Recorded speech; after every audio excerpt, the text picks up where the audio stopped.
hadith making machine in this 100 years against Ahlul Bayt alayhim salam.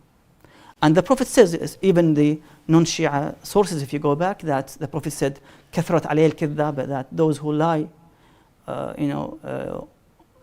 they have increased. Lots of people are lying or will lie in the near future, in other words. Sadly, this ban was due to that they avoid the fada'il of Ahlul Bayt and also to fabricate a hadith to praise the enemies of Ahlul Bayt alayhim salam. Okay, thank you very much, Sheikhna. And to those that are just tuning in now, I'd like to remind you on a couple of things. Number one being the name of the show. This is Ahkam SOS, the show where we discuss various Islamic topics, practices and principles. So make sure to send in your questions. Another reminder, this is the last episode of the season, the last episode of this year. So if you would like to wait 3 weeks until you can actually ask a question, be my guest. But it's better if you ask your questions now, and you can do that by calling in or sending a message on WhatsApp or in the YouTube comment section, and inshallah the Sheikh will answer it. Sheikhna, this question's from YouTube. Are Alawis Muslims? Because they believe Imam Ali is a human form of Allah, na'udhu billah. But they are ruining the image of Shia Islam by calling themselves as Shias. It seems to be there are differences in terms of their groups and sects. That some of them, yes, they have this belief, of course. The one who has such a belief, divinity in Imam Ali, he is not a Muslim, definitely. And not even pure. This is shirk, this is disbelief. To consider even Rasulullah to be part of Allah, na'udhu billah. That's the real shirk. That's shirk, yeah. Shirk is not to say Ya Ali. Ya Ali is a mediation, is a wasila, وَابْتَغُوا إِلَيْهِ الْوَسِيلَةِ, but not to be as part of Allah, na'udhu billah. Because Allah is لَيْسَ كَمِثْلِهِ شَيْءٍ. You have to differentiate between the wasila. The Quran is a wasila. The Kaaba is a wasila towards Allah Azza wa Jal. But to consider that he is part of Allah, that's of course shirk and kufr. But in terms of other sects, it seems to be there are also Alawis who are Muslims, yes. And even today in the media, if you check the media today, they call them Muslim Alawis. Okay. There are Alawis who are Muslims, yes. And Ayatollah Sayyid Hassan Shirazi, the late, he was in Syria for like 7 years in the 70s. And he's turned 2 million Alawis to become Shia of Ahlul Bayt. And he said that, and he wrote a book called Al-Aliwin hum Shi'at Ahlul Bayt, they're Shia of Ahlul Bayt. Okay. So he worked very hard in the 7 years to make them true Shia of Ahlul Bayt. There's a story behind this issue, how they came from and what happened and why they took this path. Ala kull hal, needs the time. Okay, thank you very much, Sheikhna. From YouTube, should I use a miswak or toothbrush, and why so? The Sunnah, the Hadith talks about the miswak, the one taken from the trees, of course. But anyhow, it's part of the cleanliness, part of the nadafa min al-iman, in which one can also brush the teeth. So it's a plus. It's a plus. Yeah. Should one aim to do it after every prayer, using the miswak? I think it's before prayer. Before prayer. And before the wudu, seems to be. Okay. Yeah. Okay, thank you very much, Sheikhna. From YouTube, is plastic surgery allowed? If there's no harm, if there's no haram involved, then it should be fine. Okay, thank you very much, Sheikhna. From YouTube, when Imam Mahdi alayhi salam might come, what are some signs that he has returned, or is the time for his coming?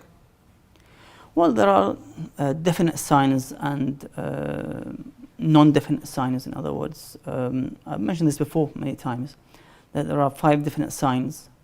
The rise of the Sufyan from the Sham. You have killing of an innocent person in the Kaaba. The rise of the Yamani and the Khurasani from Yemen and Khurasan. The good, the supporters of the Imam alayhi salam. And of course, other signs also involved. But anyhow, when we come to some narrations, the Imam says that Allah could change things, and He could make the Imam to appear in one night, in the same night. So you never know. Although these are definite signs, And there seems to be the definite signs. Well, in anyhow, Allah could change things because he has the lawh mahq and ithbat. He has the lawh, the tablet of erasing and writing. And it's not a permanent lawh. Yeah. Like lawh al-mahfuz. Okay, thank you very much, Sheikhna. From YouTube, where is Imam Mahdi right now? And why did Allah subhanahu wa ta'ala hide him from others? Number one, we don't know where he is now, but he's on this earth, probably, mostly.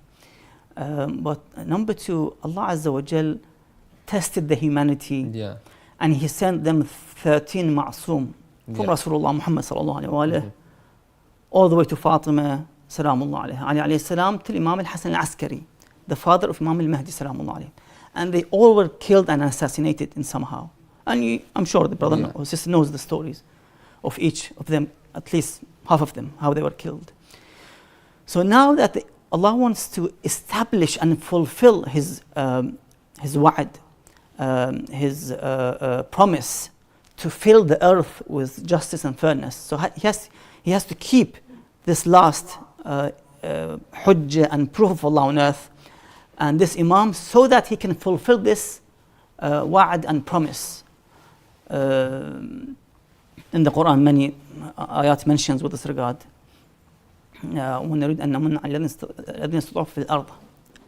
So Allah would fulfill this wa'ad and promise by allowing the Imam to go into occultation and then reappearance with full power from the heavens and from the earth as well. Inshallah. Inshallah. Thank you very much, Sheikhna. And to all the viewers at home, I'd like to remind you again that this is the last episode, so don't miss out on this opportunity to send in your questions. Otherwise, you'll have to wait 3 weeks until you can finally send in your questions to the Sheikh.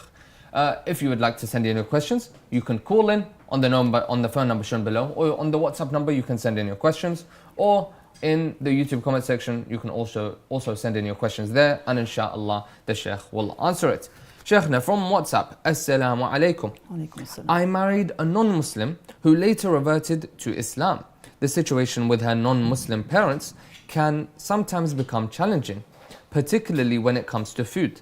Her Catholic parents may eat non-halal food and cook non-halal meat when hosting. While we avoid eating it, it can feel uncomfortable and awkward, especially when they try to offer it to our children. We've made it clear that pork is completely off limits, which they understand. However, I'm unsure about the rules regarding consuming meat prepared by Christians or Catholics. I've heard that it might be permissible to eat such food, but I'm uncertain about the accuracy of this. Could you clarify what the Islamic ruling is in such a situation? Yes, indeed, there's a problem with eating their meat and chicken because it's not brought from a halal meat source. In other words, the sheep or the cow or the beef has not been slaughtered in the halal way, so you cannot consume that chicken or the meat or the beef. It has to be from a halal source, from Muslim butchery, let's say, so you can consume. Otherwise, it's not permissible at all. Okay. So, but what if the Catholic parents would then go buy it from a halal store? Now we have two issues. Number one, some ulama consider Ahl Kitab pure and tahir. So if this is the situation, you follow that marājiʿ who says they are tahir and pure, then there's no issue.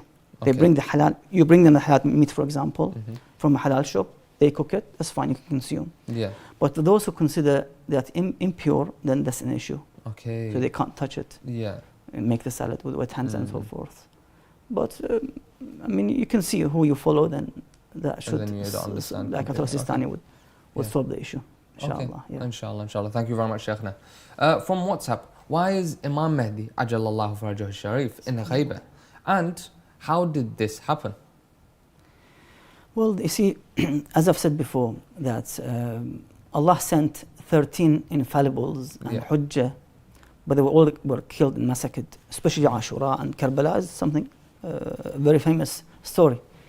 So Allah Azza wa Jal preserved and kept the last hujjah and the last Imam of Ahlul Bayt for a day in which He would allow for him to reappear and fill the world with justice and fairness after it was filled with tyranny and oppression.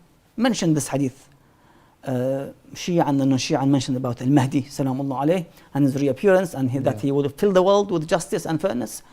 So that's why he was kept. That's why he went to occultation, this long ghaibah and occultation. As Musa went to ghaibah for 40 days, ووعدنا موسى 30 ليلة وأتمنهم ب10 فتم ميقات ربي 40 ليلة.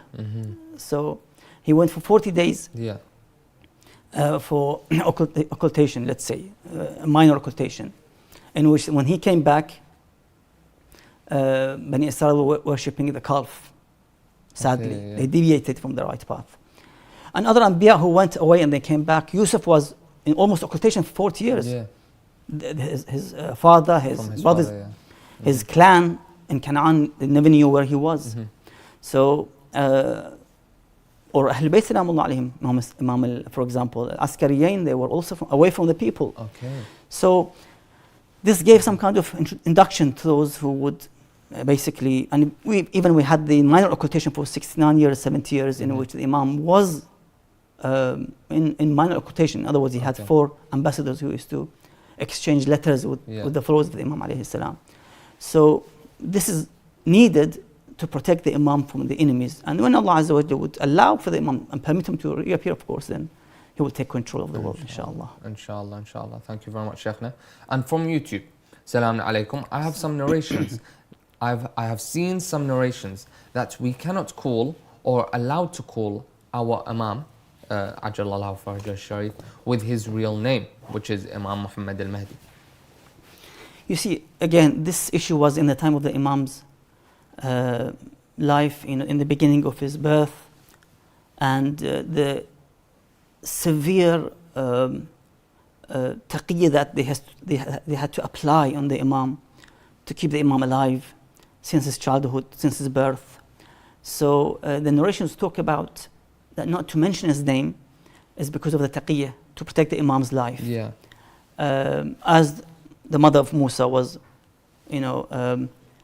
told to conceal Musa alayhi salam in a box and throw it in the Nile River, for example, to conceal this child from the scene of the enemies. So even the name had to be concealed in that time. But many ulama today would say that this was just the time for taqiyya. But some would do ihtiyat still, and wouldn't mention the name. You can say al-Hujjah min Ali Muhammad, al-Mahdi min Ali Muhammad, as mentioned in some narrations. You can say this. Okay, thank you very much, Sheikhna. And thank you to all the viewers at home. We will now be going on a break. But before that, I believe the Sheikh has something that he would like to say. Yes, there's a narration by Imam Sadiq alayhi salam. As we reach the holy month of Rajab, a blessed month of Rajab, that we have to observe a bit of piety, taqwa, Allah, God-fearing, and so forth. The Imam says, أرجو الله رجاء لا يجرئك على معاصيه. Hope in Allah with such hope that it will not embolden you to disobey Him.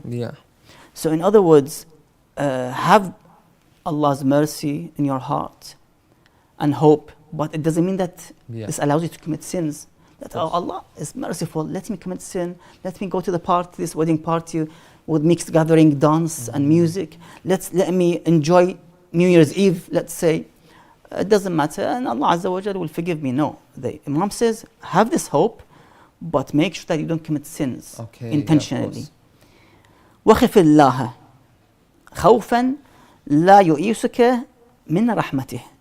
And in the other side, fear Allah Azza wa Jal with such fear that it will not cause you to despair of His mercy. Again, fear Allah, but don't always, whisper to yourself that I'm going to be in hellfire, khalas, I'm finished.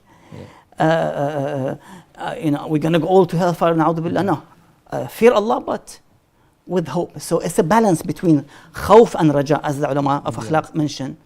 You have to have in one side raja, hope in Allah Azza wa Jal. On the other side, khawf, fear of Allah Azza wa Jal. It's like a balance. So don't go over each other. You have to have this balance, inshallah. Inshallah. And the month of Rajab and Sha'ban is coming as well, so we have to be prepared and ready, inshallah. Inshallah. Thank you very much, Sheikhna. And again, to the viewers at home, now that we will be going on a break, make sure to send in your questions. Inshallah, we see you after the break. I have a question regarding keeping pictures of Is it scholars at permissible to home. plant trees by or Was over Islam the established graves? based on peace and Is it non-violence? permissible to collect donations for charity projects from Is it permitted to individuals? consume canned food imported from non-Muslim Is there countries? an issue for men looking at non-Muslim women? To have your questions answered live, WhatsApp us on +44 7415 092155. For those interested in an Islamic law book by Ayatollah Sayyid Sadiq Al-Shirazi, please WhatsApp the Ahkam SOS team at the following number to place your order today: +44 7415 092155.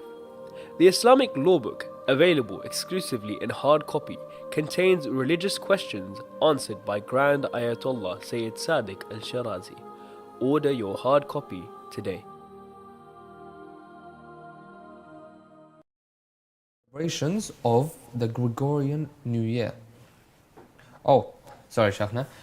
Guys, welcome back after the break to the last episode of Ahkam SOS, the show where we discuss various Islamic topics, practices, and principles. I apologize if we were doing anything, we were just practicing. Of course, I do need my practice. Sheikhna, again, Salaam alaikum, Sheikh, and Sayyid Muthanna. Are we sinful if we join celebrations of the Gregorian New Year? Bismillah ar-Rahman ar-Rahim. Celebrations with two conditions. Number one, there should be no forbidden acts within this celebration. So no music, no dancing, especially with opposite gender and mixed gathering like in nightclubs and so forth, in the pubs and so forth. Number two, it shouldn't promote falsehood, in other words. So, well, it's difficult, but I think one can, in somehow, just going out over the garden and watch, the fireworks. Fireworks, okay. Shouldn't be a problem as long as there's no haram involved. So to go and watch fireworks is completely fine. But what if you were to take part in the fireworks, to, let's say, get it in your back garden or in the park and start lighting the fireworks? As I've said, if you're safe from any harmful of course, conditions or haram, that should be fine. Okay, thank you very much, Sheikhna. From YouTube, I recently got my first cycle and I found out that I can't pray. How can I do ibadah on it? Well, for such issues, you don't have to pray. That's it. You're exempted, shar'an. There's no pray, there's no fast in this situation. Yes, what is mentioned, this is not wajib, that you sit in every salah session. Let's say you would pray every day, dhuhr, asr for 10 minutes. So you sit in your sajjada for 10 minutes and you say dhikrullah azza wa jal, tasbih for example, but you don't pray. There's no pray in this condition, in this few days of the month. So no ibadah at all. Okay. But you can sit on the sajjada and just remember, just say subhanallah for example. It shouldn't be an issue. It should be fine. And then do you need to make it up later on? No. You don't. Okay. For the salah, no. But for the fast, for the fasting, yes. Okay. Thank you very much, Sheikhna. From WhatsApp, Assalamu alaikum, Sheikh. May Allah bless you. I wanted to ask about eating food prepared by a kafir, a Hindu, about when it's prohibited and its exceptions. You see, if their hands were wet and they've touched the food, then of course that food becomes impure, mutanajjis, and you cannot consume mutanajjis food. It's like a drop of blood inside your nahari, let's say saucepan. That's it. Now that saucepan becomes impure and mutanajjis, you cannot consume it. So I mean that's the issue. Dry hands is a different issue. But the issue is with wet hands, where there's a cross contamination of wetness to the other side. So makes it impure. Is dry hands an exception? There's no problem. There's no problem. They're wearing gloves, for example. There's no issue with it. The issue is to avoid transforming the wetness from their hands or body to that substance. Okay, thank you very much, Sheikhna. From YouTube, is being a K-pop idol or K-pop trainee haram? What if that's just your talent and they just can't do anything else? You see, in overall, if it's to do with music and songs, it's completely forbidden in Islam in terms of listening, participating, training, all kind of songs would be not allowed. Again, as I've said before, some ulama would consider the classical ones would be allowed to listen, and not the entertaining ones like the DJ, jazz, rock, and so forth. So if it's the songs and that kind of entertaining was not permissible, no. Okay, thank you very much, Sheikhna. And from YouTube, I recently went to India for a vacation. I was confused with whether I could eat their food or not. Are we allowed to eat vegetable food prepared by a Hindu? If they've touched it with their wet hands, no, you can't. As I've said now, as you've it's going just to said, become impure. But sometimes you go to the shelves, supermarket shelves, you'll see, let's say, ready-made meals, for example, fried falafel, I don't know, veggie samosas, for example. You can pick from the shelves of the supermarket and consume it. Yeah. Because you haven't seen anything. Because كل شيء لك طاهر. Everything is pure, unless you're certainly sure that it is impure. Okay. So you have to avoid it. Yes. So that's the hukm. Okay, thank you very much, Sheikhna. And to the viewers at home, I'd like to give a quick reminder to send in your questions, either by calling or sending in your questions, and it's all about seeking knowledge, and this is the best place to do that, here at Ahkam SOS. Sheikhna, from YouTube, was the idea of imamah a thought made up by a man, or was it created by Allah? Why has it been hard to understand, let alone accept by Muslimin? If you're a Muslim, then you have to go back to the famous hadith of Rasulullah sallallahu alaihi wasallam, hadith al-Thiqlain, the hadith of the weighty things, the two weighty things. Shia, Sunni agree upon this hadith. This is correct hadith that the Prophet said, I live with you two weighty things, the book of Allah and my progeny. And you won't be deviated and go astray if you follow them. لن تضلوا بعد أبدا. So the concept of the imamah was established, and the khilafah was established by Rasulullah sallallahu alaihi wasallam. But he appointed them, of course, the Ummah nation changed the direction by them appointing their own leaders. So that's the issue. And then you go back to the Holy Quran. That's the Sunnah I mentioned. Holy Quran. Allah says in many verses that I appoint the Khalifa and the Imam. إني جاعل في الأرض خليفة. I appoint the Khalifa on earth. Allah says himself. Azza wa Jal. The other ayah to Ibrahim alayhi salam. O Ibrahim, إني جاعلك للناس إماما. I appoint you as Imam over the people. So the concept of the Khilafah, Imamah, which is from Allah Azza wa Jal, in other words, those Imams and Khulafa, they have to be infallible. Otherwise, we cannot follow somebody who's fallible. How can I take my hukum of Allah Azza wa Jal from somebody who was a pagan, who was a mushrik, he used to drink alcohol, commit adultery, and now he's Khalifat Rasulullah? How can I trust him? He has no connection with the divine law. He has no connection with Rasulullah's knowledge. They're only Ali Muhammad salamullah alayhim. They had this connection.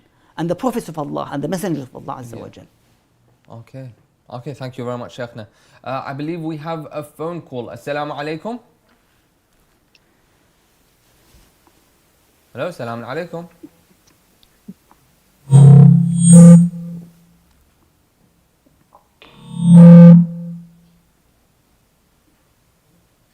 Hello.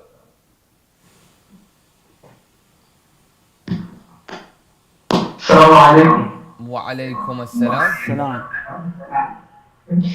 I had one question, if possible. Me and my friend, for the background of the question, is we're preparing for a debate against the Sunni brother, and it's regarding the Khilafah of Amir al-Mu'mineen Ali ibn Abi Talib salawatullahi wa salamu alayh. My concern is regarding a Sunni hadith that they have, and I'm afraid they're going to use it. I want to know if there's any argument against it. It's about Imam Ali, na'udhu billah, saying that Abu Bakr and Umar are greater than I, or better than me. And I believe it's found in one of the Kitaba Sahihain. If there's any answer to it, if the Honorable Sheikh can enlighten me, I would be very glad to receive it. Okay, thank you very much for your question, Sheikhna. So these two brothers are, or two friends, are going to be entering into a debate with people from the Sunni Islam.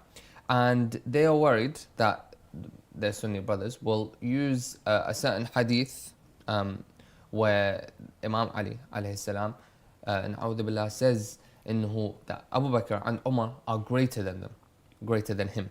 Is there any way that they could argue that point? أحسنت بارك الله فيك. You see, initially there are certain rules with regards to debating. Yes. And it was established by Imam Sadiq alayhi salam in his time, where he appointed many people from his own disciples and companions and students. So each was given a specific task. So one was given for fiqh issues, one for ilmul kalam and to prove Allah's existence and so forth. And one of them about the imamah. Okay. So Hisham ibn Hakam, who was a young man and a youth, he was appointed as the man who used to debate the non-Shia ulama. Okay. And he did very well. So you have to make sure that you're the right person to debate. Otherwise, it's going to be bad. It's going to be against you. Because you have to have the expertise in debating and the talent how to refute their allegations and so forth. Yeah. Number two, this is one of the rules of the debate, that we do not debate with them with the ahadith that they believe and they with their own chain of narrators, which we don't agree upon. Many ahadith mentions, for example, that the best of the ummah after Rasulullah are Abu Bakr, then Umar, then Uthman. Some would say then Ali, some would say no, it's up to Uthman, and the rest of the companions and Muslims are all equal, like a thief to comes. And Hatta Ali alayhi salam is part of the ummah. He has no value like the value of these three so-called caliphs. So we don't accept this ahadith. We say to them, debate with us with the common narrations that we agree upon. Yeah. For example, as I mentioned this many times, the hadith of Thiqlain, that the Prophet said in their Sahih, in our books, that he leaves two weighty things, the book of Allah and his progeny. So this is how we start the debate. Yeah. With the agreed upon hadith from both sides, and not just one side. So, for example, the other hadith I mentioned many times in Sahih Bukhari, for example, that the Prophet said, Aisha narrates that the Prophet said that Allah would be happy if Fatima is happy or pleased, and he would be angry if Fatima is angry. And Allah la yarda li Fatima wa yarda li ghadab Fatima. So we agree upon with Bukhari as well in this hadith, and we can debate and reach conclusion. Otherwise, we don't accept their own hadith, because the chains are, many of them fabricated, majahil as they call, liars, for example, within these chain of narrators. We don't accept them. So we can debate, to start a debate, if you are capable, if you are the right person, to agree upon the hadith that we share together. Both. And they're both strong. Or less hadith al-Ghadir, that Allama Amin rahmatullah alayhi wrote, I don't know, more than 9 volumes of the Ghadir Khum event from their sources, thousands of hadith that their ulama confess and affirm that yes, the Ghadir took place, and the Prophet said, "Man kunta mawla fa Ali mawla." This is the starting point of the debate and the discussion, not something that they narrate which we don't accept. Should be that which both parties exactly. accept. This is how it works. Okay. Thank you very much, Sheikhna. From YouTube, there are some hadiths from the Sunni books in where Imam Sajjad and Imam Sadiq narrated from the Sahaba. Why is that so? Sometimes there is, due to the greatness of that companion. I think that one of the Imam narrated from Abu Dhar, I think, if I'm not wrong. So it happens sometimes. It doesn't mean that, no, sometimes they narrate for some reason, to give status to this companion. We have some hadith, yes. Okay, thank you very much, Sheikhna. And from WhatsApp, why is there a hadith about Imam Ja'far as-Sadiq cursing Zurara? Again, if this was a correct hadith, 100% with no issues, then of course the time was a time of taqiyah. The Imams had to in somehow conceal his companions from the eyes and the eyesight of the tyrants in his time, because Zurara was a very important man, was a knowledgeable man. And the like of Muhammad Muslim again, and others in which they had huge knowledge, and each of them memorized, or at least they wrote thousands of hadith, some of them 30,000, some of them 70,000 that hadith mentions. 70,000 hadith is not something easy to be able to write and compile and sometimes even memorize. Like Muhammad bin Abi Umair, rahimahullah, he memorized hadith. Sadly, he was taken in the time of Imam al-Kadhim alayhi salam, in which his books were destroyed eventually when he was in jail. So he came out and he started to write the hadith from his own, by heart, basically, again and again. So these were one of the calamities that fall on Ahlul Bayt's companions. Thank you very much, Sheikh. From YouTube, can I ask Imam Mahdi Ajallallahu Farajah Sharif to make dua for me? Of course, you can ask the living and the deceased one, even your parents, if they are alive or even passed away, you can ask them for dua. It's not something specific. وَابْتَغُوا إِلَيْهِ الْوَسِيلَةِ, as the Quran mentions. Take means towards Allah Azza wa Jal. So you can ask them to read dua for you and supplicate for you on your behalf. Okay, thank you very much, Sheikhna. And from YouTube, Salaam Alaikum. Salam. Previously, I did a wadhifa of dua ahad of 40 days, but at 4th day, my father got qada. So I will start this again from day 0. Is that fine? So did he recite it on that day or he missed it? On the 4th day? I'm not sure. He says that they got qada. I mean, you have the whole morning to recite it. So you got the first 2-3 hours after the dawn, you can recite it. You still have time. Okay. You wake up, you just read it, and then go back to your work or study. Okay. Okay, thank you very much, Sheikhna. From WhatsApp, Salaam Alaikum. Is Shahadat al-Salisa allowed in wajib prayers according to Ayatollah Sayyid Sadiq Shirazi and Ayatollah Sayyid Sistani, or we can say in mustahab namaz? What kind of salah? Shahadat it just says wajib prayers. Wajib. The third shahada? Thalatha. Shahadat al-Thalatha. The third shahada, if it's in adhan, of course, everyone is reciting this in adhan and iqamah. In terms of its istihbab or part of the adhan, according to the opinions of the ulama with this regard, there's no issue with it. In salah, Ayatollah Shirazi was considered as mustahab, part of the tashahhud. So after saying وأشهد أن محمدا عبده ورسوله, you can say, it's not wajib.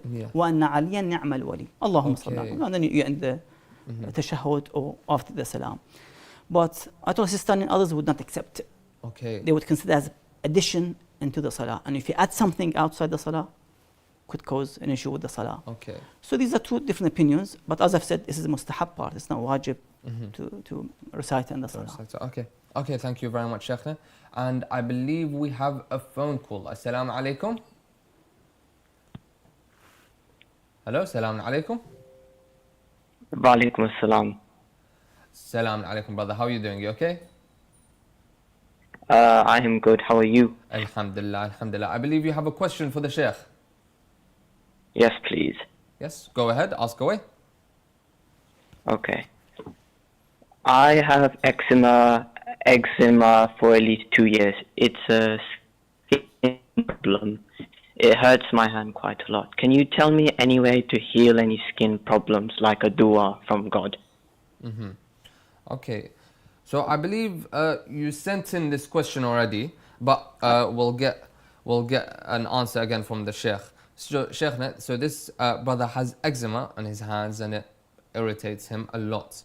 Is there a dua or any way that anything that would be able to help him in this problem, in this skin problem? I just remembered, if you go back to Kitab Mafatih al-Jinan, there's a dua called Dua al-Mashlul, the dua of the paralyzed, and there's a story behind it about a young man who was paralyzed, and the Prophet or the Imam ﷺ came to them and they taught them this dua and they were healed.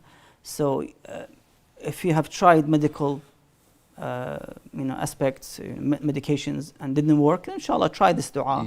And don't forget to go to Karbala and visit Abu Abdullah Hussein Salamullah alayhi, and rub your hands on on the shrine of the Imam Salamullah alayhi. So, and of course Turbat al-Hussein, Khaki Shifa, very important. Yes.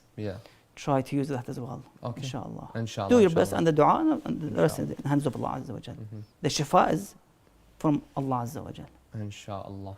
Inshallah. Thank you very much, Sheikhna. And inshallah, that answered your question at home, dear brother. Thank you very much, Sheikhna, for answering that question and for answering all the questions today. And thank you to all the viewers at home for sending in your questions. As I have said at the beginning of the episode and throughout the episode as well, this is the last episode of this season, of this year. So unfortunately, if we did not manage to answer your questions, inshallah, you will have to wait for 3 weeks. Send them in into next year, which is when we will be having our next season, our next episode in 3 weeks time, and inshallah we will see you then. To all our viewers, we wish you a lovely future into the new year, a great and successful year with peace and prosperity, and inshallah we see you back in 3 weeks time in the new season of Ahkam SOS. مع السلامة.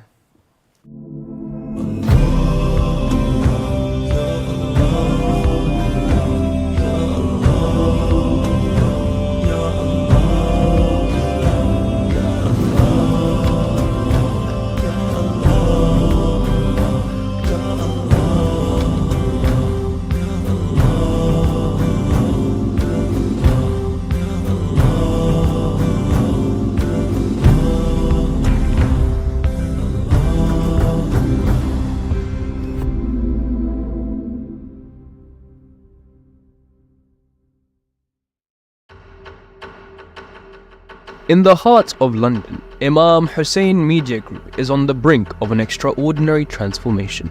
We are securing a new home, a sanctuary named after the Queen of Karbala, Lady Zainab Salamullahi alayh, who commemorated Abi Abdullah al-Hussein and spread the message of Karbala. This new complex, spanning 515 square meters, will be the central hub for our 5 channels. A place for filming, editing, broadcasting and gathering as a community. With a cost of £1.5 million, we invite you to be part of this new chapter. Each square meter will cost £2,900, but every contribution counts. One share is £290, or even one brick is £50. Your donation will not only build this sanctuary, but also secure immense